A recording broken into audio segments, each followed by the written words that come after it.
والصلاة والسلام على سيد الأنبياء والمرسلين وعلى آله الطيبين الطاهرين وعلى من تبعهم بإحسان إلى يوم الدين. أما بعد، أعوذ بالله من الشيطان الرجيم. بسم الله الرحمن الرحيم. يا أيها الذين آمنوا لا تسألوا عن أشياء إن تبد لكم تسؤكم وإن تسألوا عنها حين ينزل القرآن تبد لكم عفى الله عنها والله غفور حليم.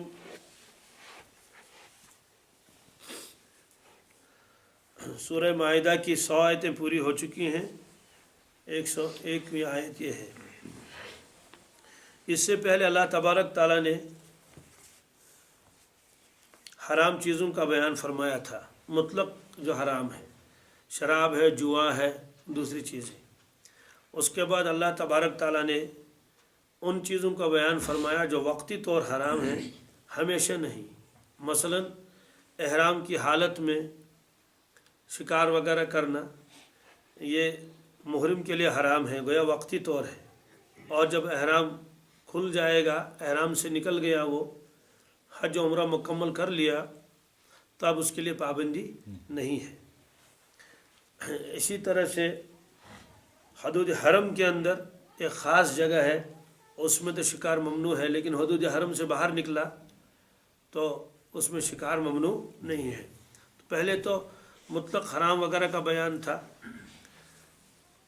اس کے بعد جو وقتی طور پر حرام ہے ان کا بیان ہوا. اب یہاں ایک اور چیز اللہ تبارک تعالیٰ فرماتے ہیں، اس کو بھی گویا کہ ممنوع قرار دیا گیا. آیت کا ترجمہ کیا ہے؟ یا ایھا الذین آمنوا لا تسألوا عن اشیاء ان تبد لکم تسؤکم. اے ایمان والو، ایسی باتیں مت پوچھو کہ اگر تم پر ظاہر کر دی جائیں تو تمہیں ناگوار گزرے. یعنی اللہ تعالیٰ فرماتے ہیں ایمان والو، تم ایسے سوالات رسول اللہ صلی اللہ علیہ وسلم مت کر لو کہ اگر ان سوالات کا جواب تمہیں دے دیا جائے تو اس کی وجہ سے تم کو پریشانی ہو جائے گی، تم کو وہ جواب برا لگے گا. وَإِن تَسْأَلُوا عَنْهَا حِينَ يُنَزَّلُ الْقُرْآنُ، اور اگر اب تم انہیں دریافت کرو گے ان چیزوں کو اس زمانے میں جس وقت میں قرآن پاک نازل ہو رہا ہے، تُبْدَ لَكُمْ، تم پر وہ چیزیں ظاہر کر دی جائیں گی. عَفَى اللَّهُ عَنْهَا، اس سے پہلے جو کچھ ہو چکا ہے اس سے اللہ تعالیٰ نے معاف کر دیا. واللہ غفور حلیم، اللہ تعالیٰ مغفرت کرنے والا اور بہت ہی حلم والا ہے. یہ کیوں فرمایا گیا کہ اگر آپ سوال کریں گے اور سوال مت کرو اگر جواب دیا جائے گا؟ اصل میں مطلق سوال پوچھنا ممنوع نہیں ہے. حج کے بارے میں کسی نے سوال پوچھا، حضرت میں یہ کام کرنا ہے، میں کیسے کروں، کیا کروں، اس کی ممانعت نہیں ہے، بلکہ یہاں مراد فضول سوالات ہے کہ یہ اصل عادت تھی بنی اسرائیل کی. بنی اسرائیل بہت زیادہ سوالات کرتے تھے اپنے انبیاء علیہ الصلوۃ والسلام سے. ان کا تذکرہ خود قرآن پاک میں بھی ہے. ام تريدون ان تسألوا رسولکم کما سئل موسیٰ من قبل. اے ایمان والو، کیا تم بھی یہ چاہتے ہو کہ اپنے رسول صلی اللہ علیہ وسلم سے تم سوالات کر لو جیسے اس سے پہلے موسیٰ علیہ الصلوۃ والسلام سے سوالات کیے گئے تھے؟ بنی اسرائیل جیسے سوالات کرتے تھے، بات مانتے نہیں تھے، بات میں بات نکالتے تھے، بال کی کھال اتارنا چاہتے تھے. کبھی تو بتا دیا کہ جب تک ہم کلام نہیں سنیں گے کیسے پتہ چلے گا کہ یہ اللہ کا کلام آپ ساتھ لائے ہیں. وہاں پہنچنے کے بعد اللہ کا کلام سن لیا، پھر کہنے لگے کہ ہم تو اس پر اعتماد نہیں کریں گے، معلوم نہیں کہ یہ کون بول رہا ہے. جب تک ہم اللہ تعالیٰ کو نہیں دیکھیں گے تب تک تو ہم بات نہیں مانیں گے. قالوا یا موسیٰ لن نؤمن لک حتی نری اللہ جہرۃ. اسی طرح سے آپ نے فرمایا کہ بھائی گائے ذبح کر لو. واپس کہنے لگے کیا آپ ہم سے مذاق کر رہے ہیں؟ قالوا اتتخذنا ہزوا. پھر کہنے کا ٹھیک ہے گائے ذبح کرنی ہے، بھائی کسی ایک گائے کو پکڑ لو ذبح کر لو. کہنے لگے وہ گائے کیسی ہونی چاہیے، اس کا رنگ کیسا ہونا چاہیے، اس کی عمر کیسی ہونی چاہیے. تو ظاہر سی بات ہے یہ تو بھیجا سوالات ہیں. اس لیے فرمایا کیا آپ بھی ایسا ہی چاہتے ہیں جیسے موسیٰ علیہ الصلوۃ والسلام کو سوالات کیے گئے تھے، اور آپ بھی ایسا چاہتے ہیں؟ تو پابندی لگا دی گئی کہ رسول اللہ صلی اللہ علیہ وسلم سے ایسے سوالات مت کیا کرو. سوال کیوں؟ سوال کرنا منع ہے کیا؟ فرماتے ہیں کہ اللہ کے نبی صلی اللہ علیہ وسلم کا تو کام ہی یہی تھا کہ اللہ کے احکامات کو جوں کا توں پہنچائے لوگوں کو. یہ نہیں کہ نعوذ باللہ من ذالک بھول گئے یا اللہ تعالیٰ ہی بھول گئے کہ یہ احکامات ان کو دینے تھے، اللہ تعالیٰ کو یاد نہ رہا، جبرائیل علیہ السلام کو یاد نہ رہا، یا اللہ کے نبی صلی اللہ علیہ وسلم کو سہو ہو گیا، نسیان ہو گیا، وہ چیز جو پہنچانی تھی وہ بھول گئے، وہی نازل ہوئی تھی آپ یاد نہیں رہا. ایسا نہیں، بلکہ جو ضروری چیزیں ہوتی تھیں اللہ کے نبی صلی اللہ علیہ وسلم خود ان چیزوں کو فرمایا کرتے تھے. کبھی آپ خود ترغیب دیتے تھے، مجمع خاموش ہے، آپ خود ارشاد فرمانا شروع کرتے تھے، کبھی ترغیب دیتے تھے. ایک موقع کے اوپر آپ صحابہ کرام بیٹھے ہوئے تھے، آپ نے خود ادھر سے شروعات کی، فرمایا میں یاخذ عنی ہؤلاء الکلمات، ہے آپ میں سے کوئی شخص جو مجھ سے یہ کلمات سیکھ لے، فیعمل بہن، ان کلمات پر عمل کر لے، او یعلم من یعمل بہن، اور سکھائے ان شخصوں کو، ان لوگوں کو جو اس پر عمل کر لے. یہ آپ نے خود فرمایا کہ کون ہے آپ میں سے، میں اس وقت کچھ کہنا چاہتا ہوں، بتانا چاہتا ہوں تاکہ وہ اس کو حاصل کر لے. حضرت ابو ہریرہ رضی اللہ تعالیٰ عنہ کی روایت ہے، قلت انا، میں نے عرض کیا حضرت میں حاضر ہوں، آپ نے مجھے قریب بلایا، اپنے دست مبارک میں میرے دست مبارک کو رکھ لیا، وعد خمسا، 5 چیزیں آپ نے گنائی. بہرحال اس طرح سے اہتمام تھا رسول اللہ صلی اللہ علیہ وسلم. کبھی کسی کے کندھے پر اپنا دست مبارک رکھا اور نصیحت شروع کر دی، کبھی اچانک اپنے دولت خانے سے باہر تشریف لائے اور کوئی ارشاد فرما گئے. ایک مرتبہ چند صحابہ آپس میں بیٹھے ہوئے بحث کر رہے تھے تقدیر کے بارے میں، آپ فوراً اندر سے نکل آئے اور بہت ہی ناراض ہو گئے تھے. فرمایا کہ ابی ھذا امرتم، کیا اسی چیز کا حکم آپ کو دیا گیا ہے کہ آپ بحث کر لیں تقدیر کے بارے میں؟ اس سے پہلے بہت سارے لوگ ہلاک ہو گئے جنہیں تقدیر کے بارے میں انہیں بحثیں شروع کر دی، آپ کا کام تو بس عمل کرتے رہو. فوراً نکل آئے اس وقت. اسی طرح سے 2-3 صحابہ خدمت میں حاضر ہوئے تھے. حضرت عائشہ صدیقہ رضی اللہ تعالیٰ عنہ سے پوچھا اللہ کے نبی صلی اللہ علیہ وسلم کیا کیا عبادت کرتے ہیں، ان کو بتایا گیا اس طرح سے. اب وہ واپس نکلے، کہنے لگے کہاں ہم، کہاں رسول اللہ صلی اللہ علیہ وسلم، آپ تو بخشائے ہیں، ہمیں تو چارہ ہی نہیں، ہم تو بہت عبادت کریں گے. ایک نے کہا کہ رات بھر کو تو میں نماز پڑھتا رہوں گا، ایک نے کہا میں تو دن بھر روزہ رکھا کروں گا، ایک نے کہا تو میں تو نکاح ہی نہیں کروں گا. یہ باتیں آپ کو معلوم ہوئی، آپ واپس تشریف لائے. آپ نے فرمایا کہ آپ لوگ ایسی باتیں کرتے تھے؟ انہوں نے کہا جی. فرمایا کہ سنو، میں آرام بھی کرتا ہوں، جاگتا بھی ہوں، میں روزہ بھی رکھتا ہوں، کبھی نہیں بھی رکھتا ہوں. اسی طرح سے النکاح من سنتی، نکاح میری سنت ہے. پھر آپ نے تمام امور کے بارے میں فرمایا فمن رغب عن سنتی فلیس منی، جس کو میرا طریقہ پسند نہیں وہ میرا نہیں. تو اس طرح سے اللہ کے نبی صلی اللہ علیہ وسلم کے ذمہ تھا احکامات کا پہنچانا. آپ اس میں کیسے تغافل برت سکتے تھے؟ اس لیے آپ خود ہی ارشاد فرماتے تھے. لیکن بہت ساری چیزوں کے بارے میں آپ نے خاموشی اختیار کی. کیا کی؟ خاموشی اختیار کی. خاموشی کیوں اختیار کی؟ اس وجہ سے تاکہ امت کو سہولت رہے، اس میں امت کو آسانی رہے. بعد میں مجتہدین آئیں گے اور اپنے اپنے اعتبار سے کیا کریں گے؟ اجتہاد کریں گے. راستہ کھلا رکھا. تو امت کی سہولت کے اعتبار سے. اسی طرح سے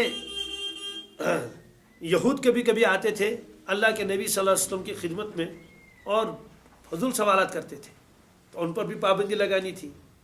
روایت ہے بخاری شریف میں، حضرت عبداللہ ابن عباس فرماتے ہیں کان قوم یسألون رسول اللہ صلی اللہ علیہ وسلم استہزاءً، کبھی کبھی بطور مذاق کے بھی منافقین مجلس میں آتے تھے، مذاق بھی کرتے تھے اور یوں ہی کوئی خامخواہ سوال پوچھتے تھے.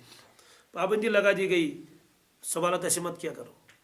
ایسے ایک موقع پر ایک شخص نے کہا من ابھی، میرا باپ کون ہے؟ میرا باپ. تو اس نے یہ کیوں پوچھا میرا باپ کون ہے؟ اس کی وجہ یہ ہے کہ بعض لوگ زمانے جاہلیت سے ہی اس کے نسب پر تان کرتے تھے کہ یہ چھن شاید پنس مل سند کی تان کرتے تھے. تو اس نے پوچھا من ابھی؟ آپ نے فرمایا حذیفہ ابن قیس. فرمایا صاف، اور اپنے باپ کا نام بتایا. معلوم ہوا کہ جو لوگ اس کو تان کرتے تھے وہ غلط تھا. بہرحال اس کی والدہ نے اس کے بعد یہ بات سن لی اور کہا بیٹے افسوس ہے مجھے کہ آپ نے تو مجھے رسوا کر دیا. اگر وہاں اللہ کے نبی صلی اللہ علیہ وسلم اور کسی کا نام لیتے تو بتاؤ میری عزت کا کیا ہوتا. کیا آپ نے مجھے زمانے جاہلیت کی طرح سمجھا ہے؟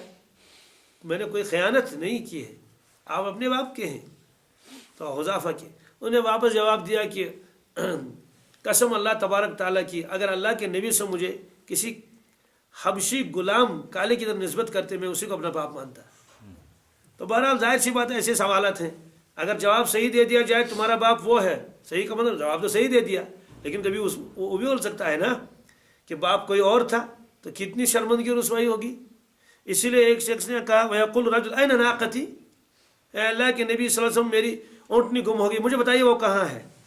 تو اس طرح کے سوالات جب ہونے لگے تو یہ آیتیں نازل ہوئی یا ایھا الذین آمنوا لا تسألوا عن اشیاء تبد لکم تسؤکم. ایسے فضول سوالات نہ کیا کرو. کوئی اہم سوال ہو تو اس میں تو کوئی حرج نہیں ہے. اسی طرح ایک موقع پر اللہ کے نبی صلی اللہ علیہ وسلم سے سوالات لوگوں نے شروع کر دیے. جب سوالات کرتے ہیں تو پھر سوالات کا سلسلہ تو تھمتا نہیں. بعض حضرات ہوتے ہیں بھائی بیان کے بعد سوال و جواب ہوگا، اب خم ایک سوال کرے گا، ایک سوال محاذ گو کسی سوال پود اب وہ اس کا سوال پوچھے گا، تو یہ سلسلہ کہاں ختم ہوگا. تو اس طرح سے جب دیکھا اللہ کے نبی صلی اللہ علیہ وسلم ناراض ہو گئے اور آپ نے فرمایا کہ پوچھو جس کو جو پوچھنا ہے، بار بار پوچھو جس کو جو پوچھنا ہے. تو حضرت عمر فاروق سمجھ گئے کہ حضرت تو ناراض ہو گئے، گھٹنوں کے بل بیٹھے، کہا رضینا باللہ تعالی ربا وبالاسلام دینا وبمحمد صلی اللہ علیہ نبی و رسولہ. ایک اور موقع پر بھی انہوں نے یہ فرمایا ہے جب آپ تورات کے اوراق پڑھتے تھے، اور اس میں فرمایا کہ اعوذ باللہ من غضبہ وغضب رسولہ صلی اللہ علیہ وسلم. میں اللہ کی ناراضگی اور اللہ کے نبی سے ناراضگی سے میں اللہ کی پناہ چاہتا ہوں، ہم کو بچائیے. اللہ تعالیٰ حضور ناراض ہو گئے صلی اللہ علیہ وسلم. تو بہرحال یہ فرمایا کہ اپنے نبی صلی اللہ علیہ وسلم سے تم فضول سوالات نہ کیا کرو. اگر جواب دے دیا جائے گا یا تو تنگی میں پڑ جاؤ گے. کیوں؟ یا تو سوال ہوگا احکامات کے بارے میں. کس کے بارے میں؟ احکامات کے بارے میں سوال ہوگا. سوال کے اوپر سوال تنگی میں پڑ جائیں گے. کیسے؟ جیسے روایت ہے ایک شخص نے عرض کیا اقرا بن حابس نے رضی اللہ تعالیٰ عنہ، اللہ کے نبی صلی اللہ علیہ وسلم نے فرمایا حج فرض ہے کیا؟ انہوں نے کہا اکل آمین یا رسول اللہ، کیا ہر سال حج فرض ہے؟ آپ خاموش رہے. اس نے پھر دوبارہ دہرایا کیا ہر سال حج فرض ہے؟ آپ پھر خاموش رہے. اس نے پھر تیسری مرتبہ سوال کیا کیا ہر سال فرض ہے؟ آپ ناراض ہو گئے. آپ نے فرمایا کہ وَلَوْ قُلْتُ نَعَمْ لَوَجَبَتْ وَلَمْ فَاسْتَطَعْتُمْ. فرمایا کہ آپ نے اگر میں ہاں کہتا، اگر میں تو واجب ہو جاتا ہر سال، اور پھر تم اتنی طاقت نہ رکھتے. وَلَمْ تَسْتَطِعْتُمْ، تو تم پھر اس کی طاقت نہ رکھتے. یہ مطلب ہے کہ اگر میں نے ہاں کہہ دیا ہوتا تو ہر سال فرض ہو جاتا، تو پھر کیسے تم ہر سال فرض کر لیتے؟ حج کو کیسے کرو گے ہر سال؟ تو مشکل ہے. اس طرح کے سوالات جو آئے، آپ جو ہے وہ ممانعت کی گئی. آپ نے فرمایا ذرونی ما ترکتکم، فرمایا کہ جو چیزیں میں چھوڑ دیتا ہوں جس کی میں وضاحت نہیں کرتا ہوں مجھے بھی چھوڑ دو. فإنما هلك من كان قبلكم بكثرة سؤالهم. فرمایا کہ اس سے پہلے جو لوگ تھے وہ تو ہلاک ہو گئے کثرت سوال کی وجہ سے. انہوں نے اپنے انبیاء علیہ السلام سے بہت سارے سوالات کیے، اور جب وہاں سے جوابات بھی آ گئے پھر وہ ان چیزوں کو نبھا نہ سکے. تو بہرحال اس میں یہ فرمایا کہ بلا ضرورت سوالات نہیں کرنے چاہیے. اب اس میں ایک ٹکڑا اور ہے، اس کے بعد یہ بات ذرا اور واضح ہو جائے گی.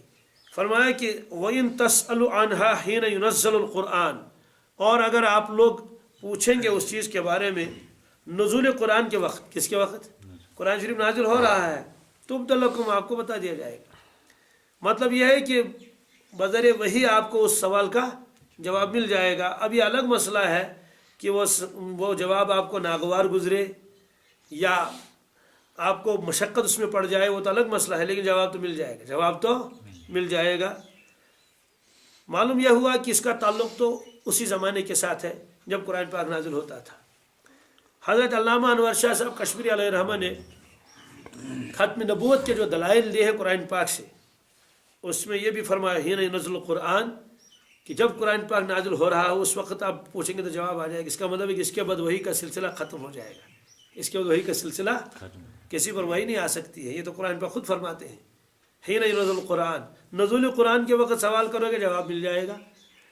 اسی طرح سے انہوں نے الذین یؤمنون بالغیب ویقیمون الصلاۃ ومما رزقناہم ينفقون، اس کے آخر میں جو ہے والذین یؤمنون بما انزل الیک وما انزل من قبلک وبالآخرۃ هم یوقنون، اس سے جی رسول اللہ صلی اللہ علیہ وسلم کو خاتم النبیین ثابت کیا ہے، اس میں کیسے ثابت ہو جائے گا کہ اللہ کے نبی آخری نبی ہے؟ اور دیکھیے ایمان والوں کی صفتیں اللہ تعالیٰ بیان فرماتے ہیں، والذین یؤمنون، جو لوگ ایمان لاتے ہیں، بما انزل الیک، جو کچھ آپ پر نازل ہوا ہے، وما انزل من قبلک، جو آپ سے پہلے نازل ہو چکا ہے اس سب پر ایمان لاتے ہیں۔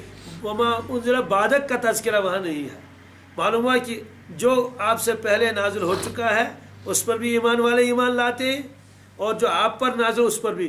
اگر آپ کے بعد بھی وہی نازل ہوتی تو اس امت کی خصوصیت تھی وہ ضرور اس پر بھی ایمان لاتے۔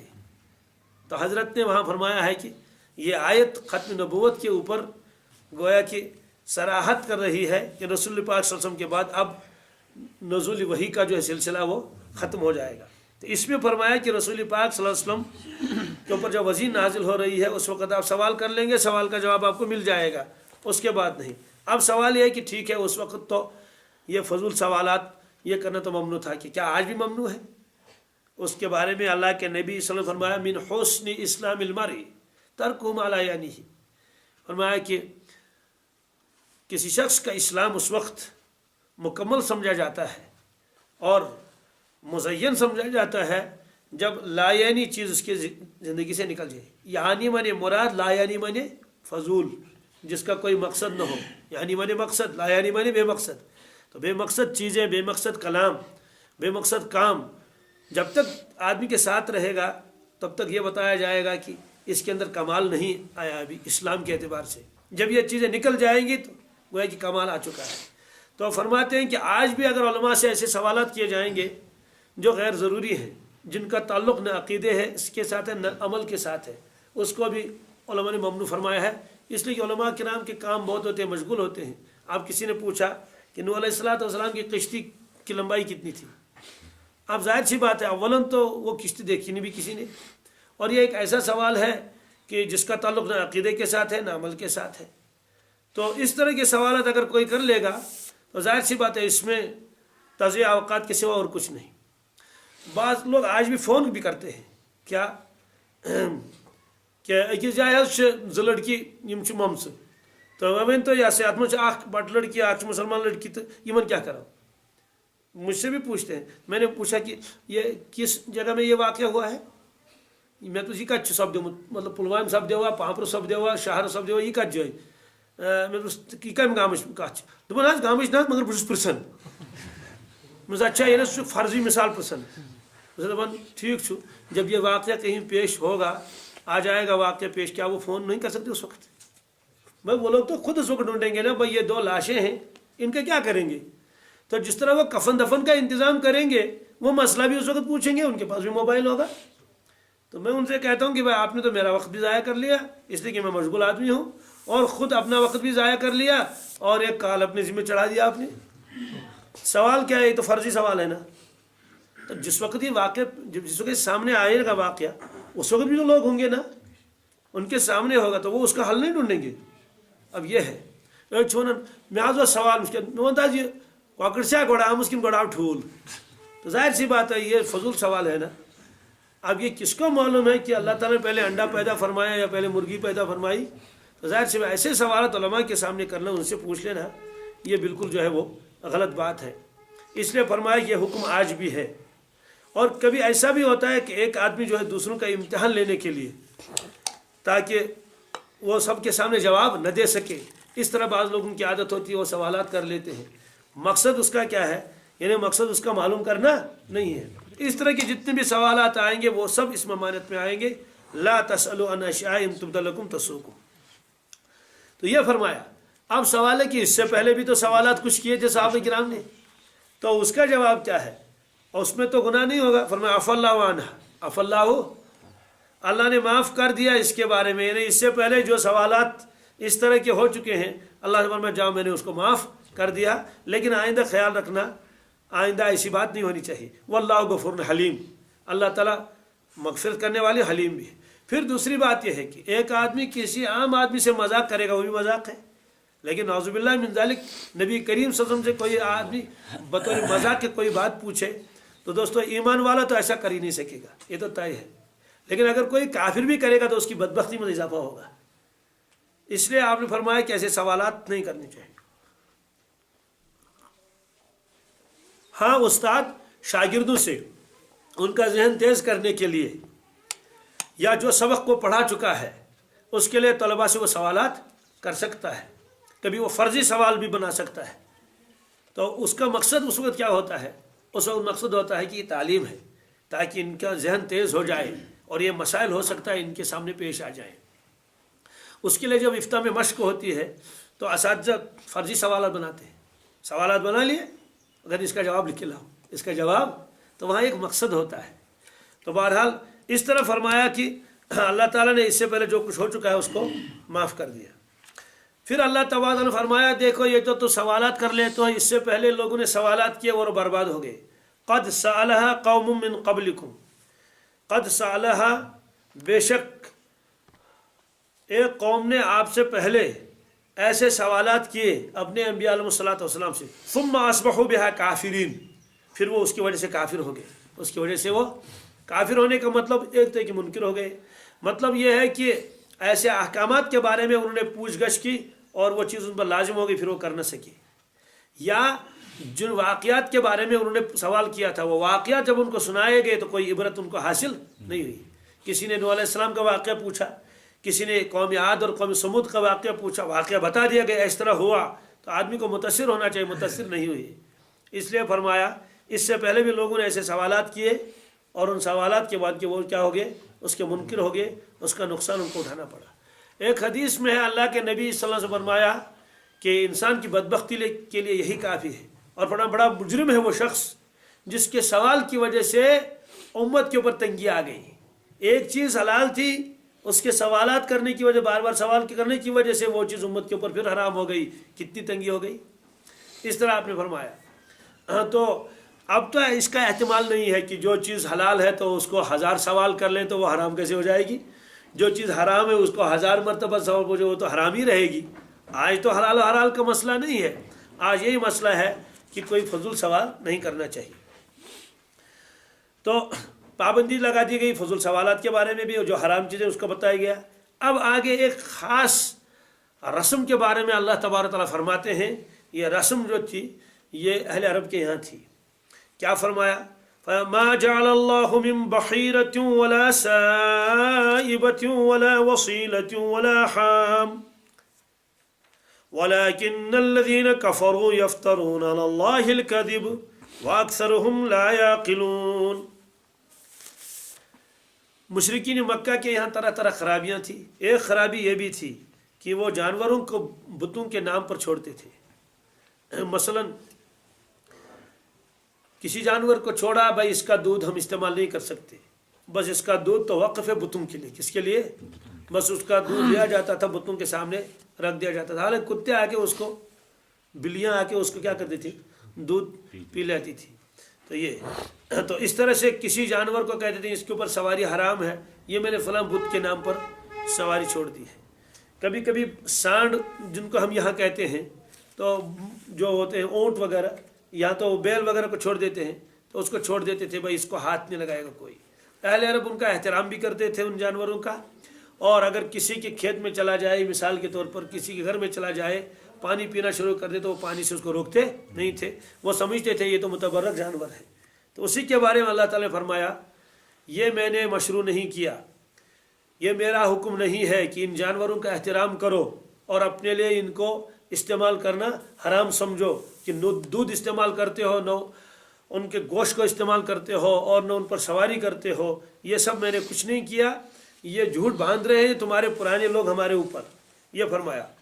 اس میں تو 1 2 3 4 جانوروں کا تذکرہ ہے، ایک ہے بحیرہ، ایک ہے سائبہ، ایک ہے وسیلہ، ایک ہے حام۔ اب اس کی مختلف تشریح کی گئی ہے۔ ایک تشریح تو حضرت سعید بن مسیب علیہ رحمہ کی ہے، وہ امام بخاری علیہ رحمہ اس کو نقل کیا ہے۔ وہ تشریح کیا ہے؟ وہ تشریح حضرت نے یہ فرمائی ہے کہ بحیرہ یہ اس جانور کو کہتے تھے جس کا دودھ یہ بتوں کے نام پر وقف کر دیتے تھے، وہ کوئی بھی جانور ہو، وہ بکری بھی ہو سکتی ہے اور اونٹنی بھی ہو سکتی ہے، بہرحال اس کو بحیرہ کہتے تھے۔ زیادہ تر تو اونٹنی کا تذکرہ آتا ہے، یہ اونٹ وہاں ہوتے تھے۔ سائبہ وہ جانور جو بتوں کے نام پر چھوڑ دیا جاتا تھا، اس کو سواری وواری نہیں کرتے تھے، جیسے سانڈ ہوتا ہے، یہاں بعض جو ہے ہندوستان وغیرہ میں اس کو کوئی ہاتھ نہیں لگاتا ہے، وہ چھوڑ دیا جاتا ہے، وہ بہت موٹے تازے ہو جاتے ہیں وہ۔ اسی طرح سے ایک اور جانور اونٹ ہوتا تھا، اس کو وہ حامی کہتے تھے، تو وہ نر اونٹ تھا، تو ایک خاص قسم کا، اس کو بتوں کے نام پر چھوڑتے تھے، اس سے بھی کوئی آدمی ہاتھ نہیں لگاتا تھا اور نہ اسے کوئی چھیڑتا تھا۔ ایک جانور اور ہوتا ہے وسیلہ، یہ اونٹنی ہوتی تھی جو مسلسل مادہ بچے جنتی رہے تو اس کے بعد اس کو بھی بتوں کے نام پر چھوڑ دیتے تھے۔ تو مختلف قسم کی تشریحات ان کے اندر آ چکی ہیں۔ ایک تشریح تو یہ ہوئی جس کو میں نے بتا دیا، اور ایک تشریح اور بھی ہے۔ بحیرہ وہ اونٹنی تھی جو 10 بچے جنتی تھی، کتنی؟ آخری بچہ اس کا نر ہوتا تھا تو کان چیر کے اس کو چھوڑ دیتے تھے، ہر آدمی دیکھتا تھا اس کا کان چرا ہوا ہے، تو اس لیے اس کو کوئی ہاتھ نہیں لگاتا تھا، تو آزاد وہ اونٹنی پھرتی رہتی تھی، جہاں جی چاہے وہاں جائے، تو اس سے کوئی کام بھی لیے نہیں جاتا تھا۔ سائبہ وہ اونٹنی تھی جو دیوی اور دیوتا کے نام پر اس کو چھوڑ دیا جاتا تھا، اس کو کوئی روک ٹوک نہیں کرتا تھا۔ وسیلہ اسی طرح سے وہ اونٹنی تھی، وہ تو اس میں بھی آ گیا کہ جو بچے جنتی تھی برابر، تو مادہ بچے جننے والی تھی، تو اس کو پھر اور کوئی نر بچہ اس نے جنا نہیں، اس کو اونٹنی بتوں کے نام پر اس کو چھوڑ دیا جاتا تھا۔ تو یہ فرمایا ایسے آخری جانور ہے نر اونٹ کا ایک خاص قسم ہوتا تھا، اس کو بھی آزاد چھوڑ دیا جاتا تھا۔ تو اللہ تعالیٰ نے فرمایا ما جعل اللہ من بحیرہ، اللہ تبارک تعالیٰ نے بحیرہ نامی جانور کو، ولا سائبہ نامی جانور کو، ولا وسیلہ نامی جانور کو، اور حامی نامی جانور کو اللہ تعالیٰ نے مشروع نہیں قرار دیا۔ یہ لوگ ان کو سمجھتے تھے اس سے اللہ تعالیٰ ہمیں راضی ہو جائیں گے، ان کا قرب ہمیں ملے گا، اس وجہ سے یہ چھوڑتے تھے بتوں کے نام پر۔ اس لیے فرمایا وَلَكِنَّ الَّذِينَ كَفَرُوا يَفْتَرُونَ عَلَى اللَّهِ الْكَذِبَ، میں نے ان چیزوں کو جائز قرار نہیں دیا، نہ میرا یہ حکم ہے، یہ تو بلکہ ان کافروں نے اللہ تعالیٰ کے اوپر جھوٹ باندھا ہے۔ وَأَكْثَرُهُمْ لَا يَعْقِلُونَ، اکثر تو ان میں بیوقوف ہے، اکثر تو ان کو تو عقل بھی نہیں ہے۔ تو جانور اپنے گھر کا ہے، اس کو ہاتھ بھی نہ لگائیں، یہ احکامات میں نے نہیں دیے ہیں، یہ فرمایا۔ اس سے معلوم ہوتا ہے کہ جس چیز کا شریعت میں ثبوت نہ ہو اور اس کو خامخواہ میں لوگوں نے یوں ہی بنا لیا ہو، شریعت کے خلاف ہو، ان چیزوں کو کیا کرنا چاہیے؟ چھوڑ دینا چاہیے، شریعت میں کوئی اس کی دلیل نہیں ہے۔ وَإِذَا قِيلَ لَهُمْ تَعَالَوْا إِلَىٰ مَا أَنزَلَ اللَّهُ، اور جب ان سے کہا جاتا تھا، اب تو قرآن پاک نازل ہوا ہے، اللہ کے نبی صلی اللہ علیہ وسلم تشریف فرما ہے، آ جاؤ قرآن پاک کی طرف اور اللہ کے نبی صلی اللہ علیہ وسلم کی طرف، آ جاؤ اس تعلیم کو لے لو۔ قالوا حسبنا ما وجدنا علیہ آباءنا، وہ لوگ کہتے تھے میں ہمارے لیے تو وہی کافی ہے جس پر ہم نے اپنے بڑوں کو پایا ہے، ہم تو اسے ہٹنے والے نہیں، ہم نے اپنے بڑوں کو دیکھا وہ ان جانوروں کی تعظیم کرتے ہیں، ان کا دودھ نہیں استعمال کرتے ہیں، اور آپ کہتے ہیں کہ ان کا دودھ استعمال کر سکتے ہیں، ان کو ذبح بھی کر سکتے ہیں، اس لیے ہم تو وہی کریں گے جو ہمارے بڑوں نے کیا۔ اللہ تعالیٰ فرماتے ہیں اولو کان آباؤہم لا یعلمون شیئا ولا یہتدون، کیا تب بھی یہ نہیں چھوڑیں گے ان کا راستہ اگرچہ وہ کسی چیز کا بھی علم نہ رکھتے ہوں اور وہ ہدایت پر بھی نہ ہوں، یعنی نہ ہدایت ان کے پاس ہو نہ کسی چیز کا علم ہو، کیا تب بھی یہ لوگ ان کی پیروی نہیں چھوڑیں گے؟ اس سے معلوم ہوا کہ اگر آباء و اجداد غلط چیزوں میں پڑے ہوئے ہیں تو ظاہر سی بات ہے ان کی پیروی نہیں کر سکتے. لیکن اگر آبا و اجداد صالحین ہیں، مثلا انبیاء علیہ الصلوۃ والسلام کا سلسلہ ہے، صحابہ کرام ہیں، اولیاء اور علماء ہیں، ظاہر سی بات ہے ان کے پیچھے جب چلیں گے تو شریعت کے پیچھے ہی چلنا ہوا نا. یا علماء ہیں، صلاح ہیں، ائمہ دین ہیں، وہ مسائل پیش کریں گے قرآن و حدیث کی روشنی میں. یہاں فرمایا اولو کان ابہم لا یعلمون شیئا، جاہل مطلق اگر ہوں ان کے. معلوم ہوا ہے کہ ائمہ کے بارے میں تو یہ نہیں ہے، بلکہ